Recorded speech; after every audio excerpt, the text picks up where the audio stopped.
It just means everything to us. It was just what Robin was about. So yeah, he would have loved this. He really would. Throughout all his struggles and everything, to think he should be here tonight, we said at the table, it's like we feel his energy here with us, and he would be dressed head to toe in sequins, in his like skin tight vest, and after we said, and he would be living his best life in that sense. So if we can be advocates for him now here on earth, then it's the least the three of us can do. You're doing it amazingly.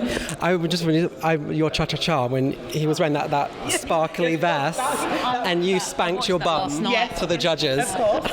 Eat that, Craig.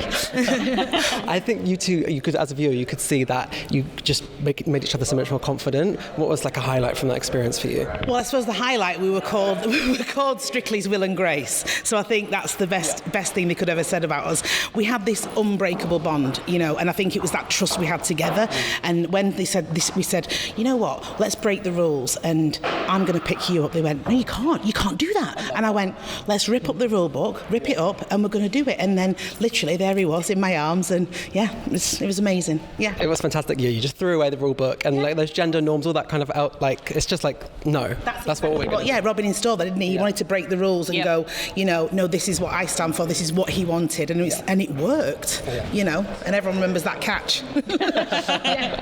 Obviously, we love Robin for his dancing, but he was obviously very passionate about advocating for mental health and very proud. I love what you said on stage about him being a proud member of the community and not afraid to say I'm gay. He was very open about it.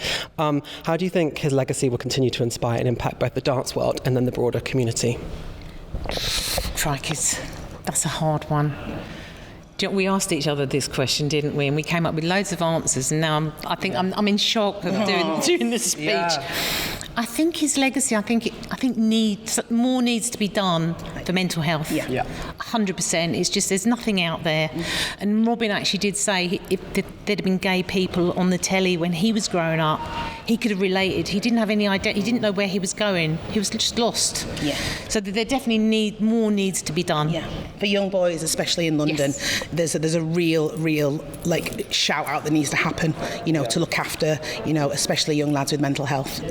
It has to be spoken about, and if we can keep doing that with Robin's name mentioned, then therefore we're keeping the legacy alive, because he would have wanted that. He was always helping, the mental health community, because he knew that the young boys as well were struggling, and they could look up to him and go, no, you're going to be okay, and that's great for us to know. I've got goosebumps you talking about that, because it was a decade ago you guys were on Strictly More, and I was very young watching it, and for me, Robin was one of those queer men on telly, and that representation that I needed. So it's amazing. Thank you guys.